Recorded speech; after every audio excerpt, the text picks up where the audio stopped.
नमस्कार YT family. आज 1 मे महाराष्ट्र दिनानिमित्त आपण बनवणार आहोत आपल्या शिवाजी महाराजांना आवडणारं हिरव्या मिरचीच्या ठेच्यामधलं तव्यावरचं पिठलं आज आपण पाहणार आहोत। जर तुम्हाला हे पिठलं शिकायचं असेल आणि ह्याचा स्वाद घ्यायचा असेल तर हा व्हिडिओ तुम्ही कंटिन्यूच पहा। व्हिडिओ आवडला तर व्हिडिओला नक्की लाईक करा।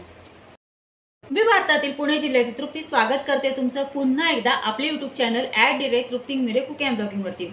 सर्वांची तब्येत अगदी उत्कृष्ट असेल, अगदी अप्रतिम असेल अशी आशा करते। आणि आज आहे 1 मे 2024, महाराष्ट्र दिन आहे। या महाराष्ट्र दिनाच्या आपल्या वाईटी फॅमिलीला माझ्या व माझ्या परिवाराकडून मनपूर्वक शुभेच्छा। आणि आज ज्यांचा वाढदिवस आहे त्यांना wish you many many happy returns of the day. त्यांच्या सर्व मनोकामना पूर्ण होत ही स्वामीचरणी प्रार्थना करून आजच्या या नवीन कुकिंग व्हिडिओला सुरुवात करते। तर पहा वाईटी फॅमिली, जसं मी तुम्हाला व्हिडिओच्या सुरुवातीला सांगितलं की आज आपण 1 मे महाराष्ट्र दिनानिमित्त आपल्या शिवाजी महाराजांना आवडणारे हिरव्या मिरचीच्या ठेच्यामधलं तव्यावरचं आज आपण पिठलं बनवणार आहोत। पण हे पिठलं आपण कसं बनवणार आहोत माहिती आहे का? जसं तेव्हा म्हणजे पूर्वीच्या काळी जसं हे पिठलं बनवलं जायचं आणि ते पिठलं आपल्या शिवाजी महाराजांना आवडायचं, अगदी त्याच पद्धतीने आपण आज तव्यावरचं पिठलं बनवणार आहोत। पूर्वीची लोक काय करायची माहिती का?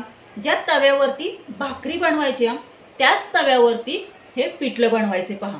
आणि हेच पिठलं आपल्या शिवाजी महाराजांना खूप अतिप्रिय होतं पहा, खूप आवडीने खायचे हे पिठलं। तर चला तर मग अधिक वेळ न दवडता आपण आपल्या डायरेक्टली रेसिपीकडे वळूया। प्रथम आपण खलबत्त्यामध्ये छान असा हिरव्या मिरचीचा ठेचा छान असा ठेचून घ्यायचा आहे। पहा, खलबत्त्यामध्ये तसेच अद्रक, हिरवी मिरची आणि लसूण ॲड केलेली आहे। हा खलबत्ता आहे ना, हा पारंपरिक खलबत्ता आहे, दगडी खलबत्ता आहे पहा। आणि ह्या दगडी खलबत्त्यामध्येच आपण ह्या हिरव्या मिरचीचा ठेचा बनवत आहोत। आता ह्यामध्ये सॉल्ट, जिरं तसेच हळद ॲड करायची आहे। थोडंसं हिंग ॲड करून हा हिरव्या मिरचीचा ठेचा या दगडी खलबत्त्यामध्ये छान असा बारीक ठेचून घ्यायचा आहे। पहा, अशा पद्धतीने आपला हा हिरव्या मिरचीचा ठेचा तयार झालेला आहे। आता हा आपण एका प्लेटमध्ये काढून घ्यायचा आहे। हिरव्या मिरचीचा ठेचा छान असा दगडी खलबत्त्यामध्ये ठेचून घेतल्याच्या नंतर ह्या दगडी खलबत्त्यामध्ये पाणी ॲड करायचं आहे आणि हा दगडी खलबत्ता छान असा पिसळून घ्यायचा आहे, धुवून घ्यायचा आहे। आणि हे पाणी टाकायचं नाही बरं का, हे पाणी आपल्याला उपयुक्त असं होणार आहे, ते म्हणजे पिठल्यामध्ये ॲड करण्यासाठी हे पाणी आपल्याला खूप उपयोगी पडणार आहे पहा।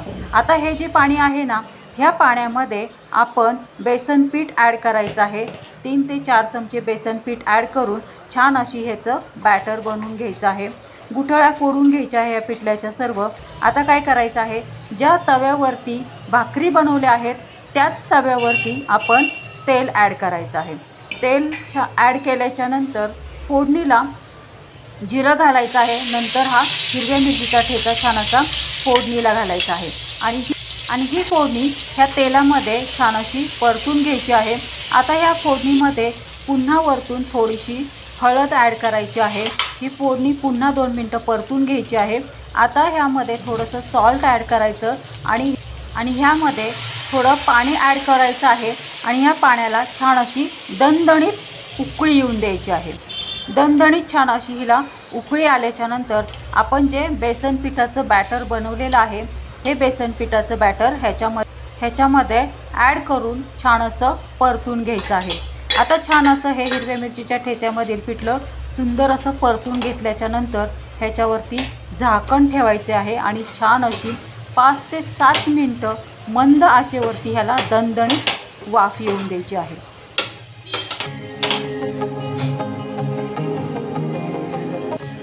आता 5 ते 7 मिनटं झालेली आहेत। गॅस बंद केला, पिठल्यावरचं झाकण काढलं। आता हे हिरव्या मिरचीतलं पिठलं आपण हिरवी मिरचीचा ठेचा, कांदा, भाकरीसोबत अशा पद्धतीने हे आपण आता सर्व करत आहोत।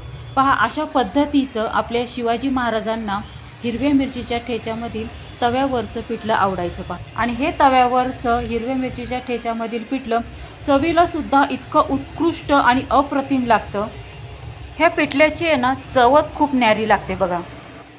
गाईज, कसं वाटलं तुम्हाला आजचं हे 1 मे महाराष्ट्र दिनानिमित्त बनवलेलं आपल्या शिवाजी महाराजांना आवडणारे हिरव्या मिरचीच्या ठेच्यामधील तव्यावरचं पिठलं आवडलं का तुम्हा सर्वांना? मला कमेंटमध्ये नक्की कळवा। मला कमेंटमध्ये कळवण्यात हे हिरव्या मिरचीच्या ठेच्यामधील पिठलं तुम्ही करून पहा, खाऊन पहा, तुम्ही याचा स्वाद घ्या आणि घरातल्यांनाही याचा स्वाद घ्यायला द्या आणि मग मला कमेंटमध्ये कळवा की आपण हे 1 मे महाराष्ट्र दिनानिमित्त शिवाजी महाराजांना आवडणारं हिरव्या मिरचीच्या ठेच्यामधील तव्यावरचं पिठलं बनवलं हे तुम्हाला कसं वाटलं ते. गाईज, तुम्हाला असेच मस्त चमचमीत झणझणीत रेसिपी शिकायची असतील आणि ह्याचा स्वाद घ्यायचा असेल तर आपले YouTube channel @Trupti cooking and ब्लॉगिंगला लाईक, शेअर आणि सबस्क्राईब करा. सबस्क्राईब करून ऑल बेल बटन प्रेस करा, म्हणजे जेव्हा माझे कुकिंग अँड ब्लॉगिंगचे व्हिडिओ पोस्ट होतात तेव्हा त्याचे नोटिफिकेशन तुम्हाला येईल आणि असेच मस्त चमचमीत झणझणीत रेसिपी तुम्हाला शिकायला मिळतील आणि त्यांचा स्वादही घ्यायला मिळेल. धन्यवाद. Have a good day. भेटूयात आपण अशाच नवीन रेसिपीसोबत नवीन कुकिंग अँड ब्लॉगिंग व्हिडिओमध्ये. तोपर्यंत सर्वांनी तब्येतीची काळजी घ्या, मस्त खा आणि स्वस्थ राहा. धन्यवाद.